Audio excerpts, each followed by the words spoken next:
Sasa fikiria leo unakula nyama ya nguruwe gramu 50, kesho nyama ya gramu 50, kesho kutwa kila siku 18%. Kwa hiyo unaona jinsi gani ambavyo unazidi kujizofisha mwili wako. Lakini nyama ya nguruwe inasababisha swine flu kwa binadamu. Hivi ni virusi ambavyo vinasababisha mafua kwa binadamu, kwa mujibu uliofanywa na shirika linaloitwa Center for Disease Control and Prevention. Inaonesha influence virusi kama unavyoona hapo kwenye skrini wanatoka kwenye nyama ya nguruwe. Kwa hiyo hivi ni virusi ambavyo vinakuletea shida ndani ya mwili wako. Anasema imeripotiwa kuwa virusi hivyo viliwahi kusababisha maradhi ya mlipuko wa ugonjwa huo nchini Marekani. Nyama ya nguruwe pia ina minyoo wajulikanao kwa jina la Trichinella kama mnavyoona hapo kwenye screen, ambao hawa ni vigumu sana kufa wakati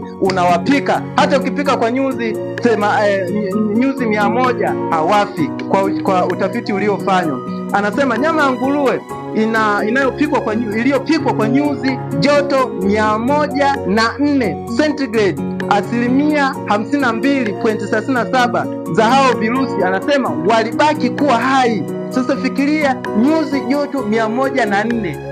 Unaona ni nyuzi joto kubwa sana, lakini bado anasema hao virusi au minyoo hao walibakia kuwa hai katika mwili wa binadamu. Anasema husababisha ugonjwa unaojulikana kwa jina linaloitwa trichinosis, ambao huwa na dalili kama zifuatazo. Dalili ya kwanza, homa kali ya kichwa. Jambo la pili anasema kuishiwa nguvu. Jambo la tatu, maumivu ya nyama za mwili, macho kuwa na rangi ya pinki, anasema kuvimba uso na kope. Lakini jambo lingine anasema kuzuliwa na mwanga. Madhara mengine ya nyama ya nguruwe ni kwamba ina virusi vya aina kama mnayoona hapo kwenye skrini. Kwa hiyo unaweza kuona ni jinsi gani ambavyo nyama ya nguruwe inaleta shida ndani ya mwili wa binadamu. Wadudu wengine waliomo katika nyama ya nguruwe ni kama vile Nipah virus and kama mnavyoona hapo kwenye skrini, au virusi jinsi gani wanapoleta shida na virusi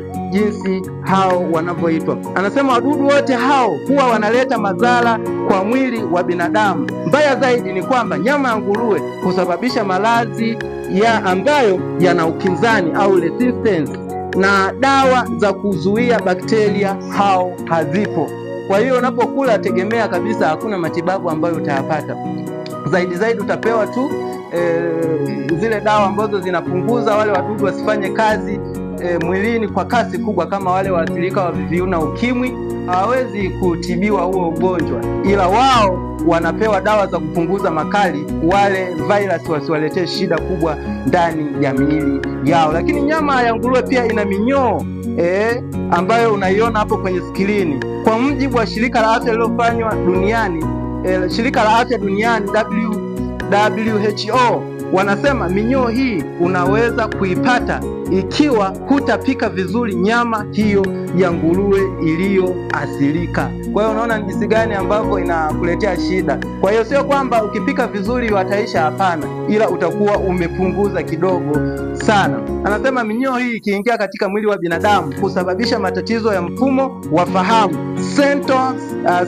central nervous system. Kitaalamu inaitwa kama mnavyoona hapo kwenye skrini, jina refu, na husababisha kifafa. Kwa hiyo watu wengi wenye vifafa katika mwili yao wanadondoka. Ukiwafuatilia sana ni walaji wa nyama ya nguruwe. Kwa 30% ya wagonjwa wenye kifafa huwa ni wale ambao wanashambuliwa na minyoo inayopatikana kwenye nyama ya nguruwe. Kwa hiyo kwa utafiti huo uliofanywa ukaonesha kwamba 30% ya watu wanaougua kifafa ni wale wanaokula nyama ya nguruwe, na imethibitika kuwa watu milioni 50 duniani wanapata kifafa. Anasema huwa ni walaji wazuri wa nyama ya nguruwe, ama kwa kula nyama yenyewe au kula sausage za nyama hiyo. Kwa hiyo watu wanaenda huko kwenye masupermarket wanasema wananunua sausage, vyakula vingi vimesindikwa, nyama zimesindikwa humo, watu wanapenda kununua. Mimi nawashauri tu tupende kula nyama ambazo tumefuga wenyewe. Kama ni kuku, fuga mwenyewe,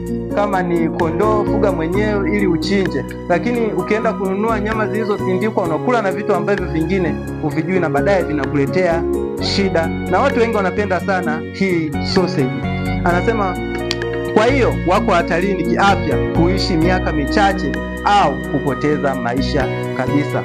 Kwa hiyo unaweza kuona ni jinsi gani hao ni wataalamu afya wamekinzana kabisa na ulaji wa nyama ya nguruwe. Twende kwenye Qur'ani ambapo Waislamu wenzetu wanasema Qur'ani ni haramu. Ni haramu, yani kitu haramu ni kitu kibaya sana ambacho hakitakiwi. Wanakichukia, yani hata ukiwa unaishi karibu naye ukifuga nguruwe anapata shida kweli. Waislamu wanasema nini katika ulaji wa nyama ya nguruwe? Unaposoma katika Qur'ani 2